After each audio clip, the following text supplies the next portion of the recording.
આમાં ઘણી બધી વાતો એવી હશે કે આપણે કદાચ ઘણા બધા આપણે એમાં નહીં પાલન કરતા હોઈએ, પણ આપણે એનું પાલન ન કરતા હોઈએ એના કારણે કરી અને ભગવાનની આજ્ઞાઓને બદલવાનો અધિકાર આપણને કોઈને નથી.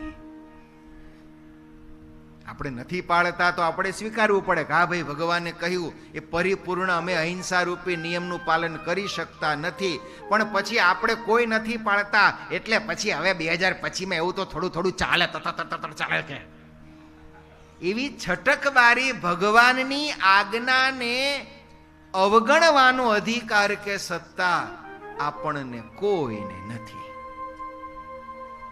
જો 100માંથી 99 જણા ખોટા હોય અને એક સાચો હોય તો કઈ 99 ખોટા છે અને 99 ખોટાના પક્ષે છે, એટલે ખોટું ક્યારેય સાચું થઈ જતું નથી.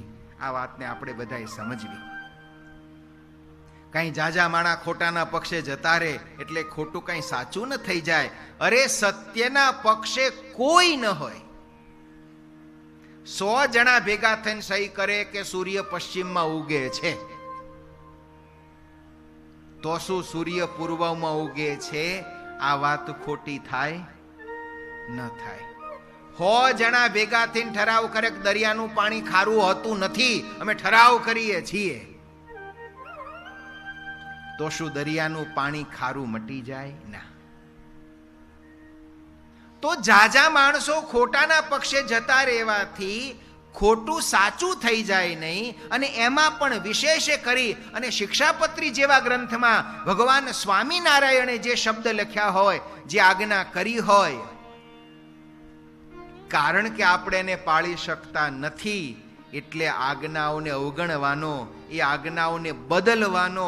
હવે તો જમાનો બદલાઈ ગયો છે ને, શિક્ષાપત્રીમાં મહારાજે લખ્યું બધું જૂનવાણી થઈ ગયું છે ને, એને બદલવાનો અધિકાર સત્તા ઠાકોરજી આપણને કોઈને આપી નથી. હા, એને સમજણપૂર્વક પાળવાનો પ્રયત્ન આપણે સૌએ કરવો રહ્યો.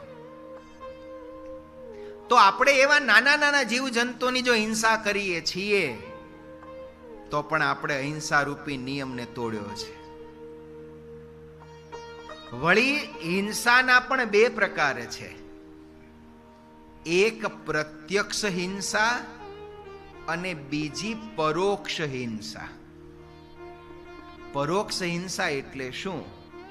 જેમ આપણે હાથથી મછરું મારી નાખીએ, પેલું રેકેટ ફેરવી દઈએ તો પ્રત્યક્ષ હિંસા થઈ.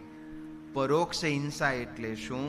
તો આપણે મારીએ નહીં પણ સંજોગ એવા ઊભા કરીએ, સ્પ્રે છાંટી દઈએ. મેં ક્યાં મછરું માર્યું? સ્પ્રેમાં મછરાને જીવવું હોય જીવે, ને મરવું હોય મરી જાય. તો એ પરોક્ષ હિંસા છે. વળી આ ગ્રંથ એથી આગળની વાત કરે છે. હિંસા એટલે શું? મન, કર્મ અને વાણી દ્વારા કોઈના પણ જીવને દુભવવો, આ પણ સૂક્ષ્મ હિંસા છે. જીવ લઈ લેવો એ તો હિંસા છે જ. કર્મ દ્વારા, હાથ દ્વારા, પગ દ્વારા કોઈ પણ રીતે કોઈનો જીવ લઈ લેવો, આ તો હિંસા છે જ. પણ સૂક્ષ્મ હિંસા એટલે શું? તો કેવી વાણી બોલવી. મન, કર્મ અને વચન, આ 3 પ્રકારની હિંસા છે. કર્મ એટલે આપણા